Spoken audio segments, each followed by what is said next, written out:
घर की औरत पार्ट 2। मीना याद है ना आपको, जिसके ससुराल में ससुर और पति कैसे उसका और उसकी सास का अपमान किया करते थे। वैसे तो मीना को नौकरी की इजाजत मिल गई थी, लेकिन मीना, ये क्या है? खाना अभी तक नहीं बना। कब से मैं यहाँ बैठा हूँ कि नाश्ता कर लूँ। बस 2 मिनट, वो ऑफिस की एक ईमेल करनी है। तभी ससुर जी आ जाते हैं। मैंने कहता था जिस दिन ये फीमेल ईमेल करने लगेगी घर नहीं चलने वाला। तभी सास हाथ में नाश्ते की प्लेट ले आती है। ये लो, सभी उपमा खाओ। गर्मा गर्म स्वादिष्ट उपमा देखकर वाह माँ जी, 2 मिनट में ये कमाल, क्या बात है। वो आता है ना रेडी टू ईट वाला पैकेट, वही बनाया है। स्वाद बता बहू कैसा है। कल तक जो बीवी पति के नाम से ही कांपती थी, बहू के आ जाने के बाद कैसे उड़ रही है, ये देखकर ससुर जी को आ जाता है गुस्सा। हाँ, पैसे तो पेड़ पर उगते हैं ना, या तेरा बाप दे जा रहा है जो बैठे बैठे पैसे खर्च कर रही है। अरे जरा शरीर चला लिया कर, वरना पता है ना जब मेरा हाथ पड़ेगा तो कैसे काम करती है तू। बहू बेटे के सामने खुद का अपमान सास बर्दाश्त नहीं कर पाती और रोती हुई कमरे में चली जाती है। क्या पापा, क्या जरूरत थी माँ से ऐसे बात करने की? सुबह से कुछ नहीं खाया है, अब जब खाना आया तो रुला दिया आपने। चलिए देखते हैं माँ कहाँ गई। मेरी जूती भी ना जाए उस पागल औरत को देखने। अरे क्या गलत कहा मैंने? बस यही ना कि भाई पैसे बचाओ। अरे कमाने बाहर निकले ना तब पता चले कि कैसे हड्डी गल जाती है। बात तो सही कह रहे हैं पिताजी, माँ को तो बस पैसे उड़ाना आता है। अरे पर माँ ने तो सबके लिए नाश्ता ही बनाया था ना, कौन सा खुद के लिए गहने खरीदे थे। खैर, बहू समझ जाती है कि सारा मामला कमाई का ही है, क्योंकि सास कुछ करती नहीं, कुछ कमाती नहीं, तो ससुर जी उन पर हावी रहते हैं। फिर क्या था, अब थी बारी बहू की। माँ जी, दरवाजा खोलिए, देखिए मैं उपमा लेकर आई हूँ, गर्मा गर्म खा लेते हैं। सास कमरा खोल देती है। सामने खड़ी होती है बहू, हाथ में उपमा की प्लेट लेकर। बहू सास की सूजी आंख देखकर समझ जाती है कि मामला गड़बड़ है। वो बात पलटते हुए कहती है, माँ जी वो आपकी काली साड़ी पर काला ब्लाउज है ना, वो प्लीज मुझे दीजिए। मुझे कल ना काली साड़ी पहनी, लेकिन कोई ब्लाउज ही नहीं है। सास बहू की बात में अपना गम भूल जाती है। हाँ बहू, क्यों नहीं, वो तो मैंने अपने हाथों से डिजाइन किया था। चल अभी निकाल कर देती हूँ तुझे। सास बहू को ब्लाउज निकाल कर दे देती है। फिर अगले रोज, माँ जी आज तो ऑफिस पे कमाल ही हो गया। पता है क्या, सारी सहेलियों ने घेर लिया, पूछ रही थी ब्लाउज कहाँ से खरीदा। मैंने भी बोल दिया मेरी सास ने सिलाया, वो भी खुद डिजाइन करके।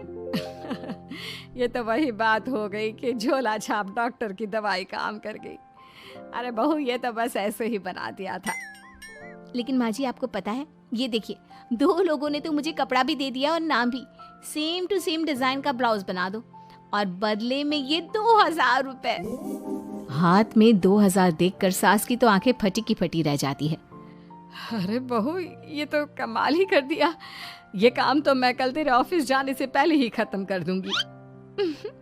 सच्ची माँ जी, कैसे इतनी जल्दी?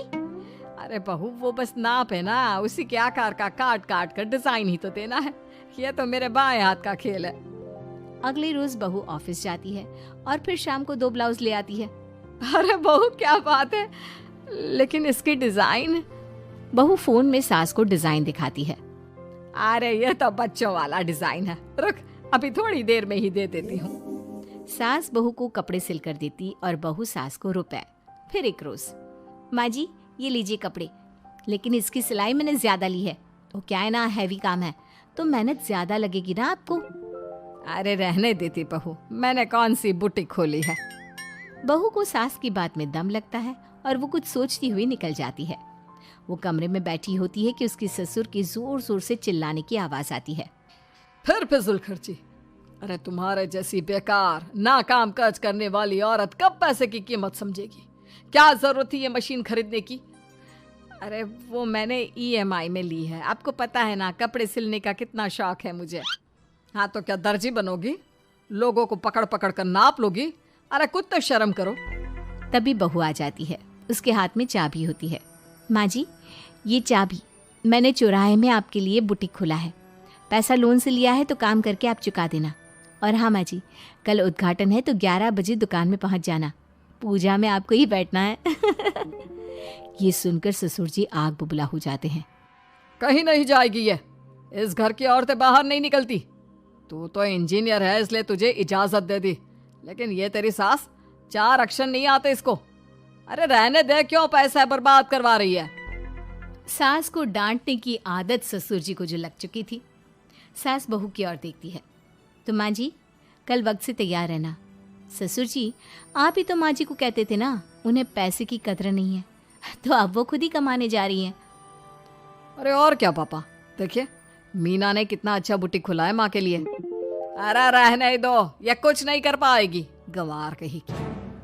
ससुर की रजामंदी ना होने के बाद भी सास काम करती है, लेकिन ससुर भी ससुर होता है। एक रोज सास देर से घर आती है। कहाँ घूम रही थी? ये कोई वक्त है घर आने का? घर का ठेका क्या आप मर्द लेंगे? अब लगोगी रसोई में, क्योंकि तुम्हारी बहू रानी भी नहीं आई अभी तक। पापा आज बाहर से ही मंगवा लेते हैं। आज बहुत ज़्यादा काम था, किसी की शादी का पूरा कपड़ा सिलना था।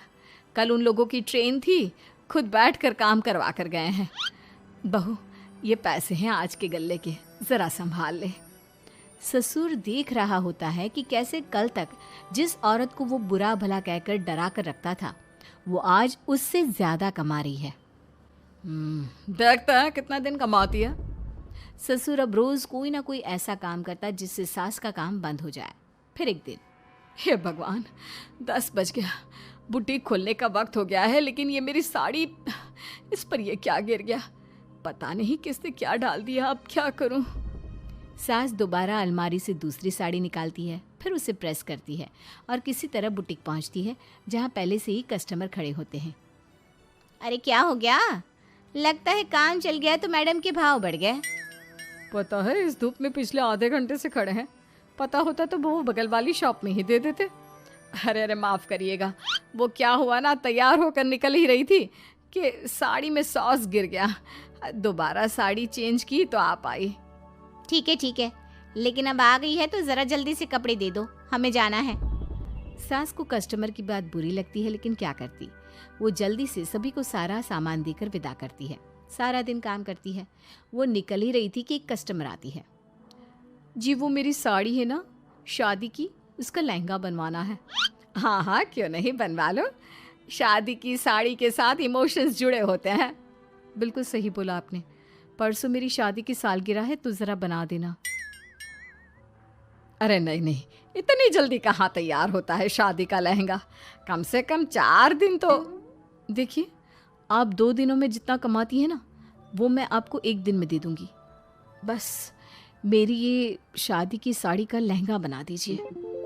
सास को भी अब पैसे की लालच आ जाती है। वो सोचती है कि वैसे भी कोई अर्जेंट काम नहीं है तो वो मैनेज कर लेगी।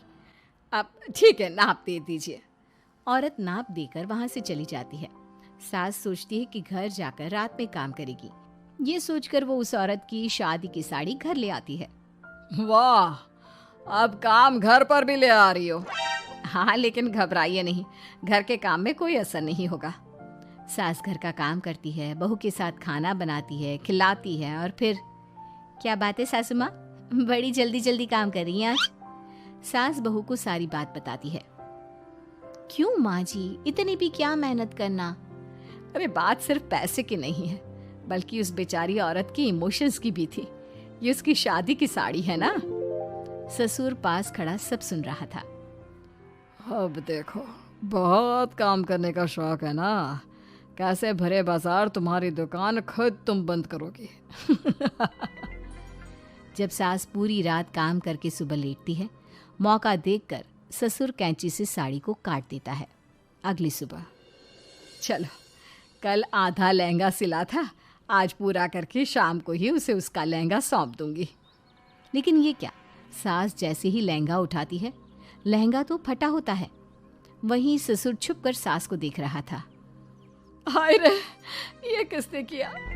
ससुर छुप कर हंस रहा था। बहू देख लेती है और ससुर के पास जाती है। पिताजी, आपसे ऐसी छोटी हरकत की उम्मीद नहीं थी। आप खुद ही दुकान बंद करेगी। ससुर वहां से चला जाता है। सास भी वहाँ आ जाती है। वो समझ जाती है कि उसके पति ने ही साड़ी पर कैंची चलाई है। लेकिन फिर शाम को, जी वो मेरा लहंगा तैयार हो गया? हाँ जी, मैं तो कहती हूँ कि आप एक बार लहंगा पहन कर भी देख ले। औरत लहंगा पहन कर आती है और खूब खुश हो जाती है।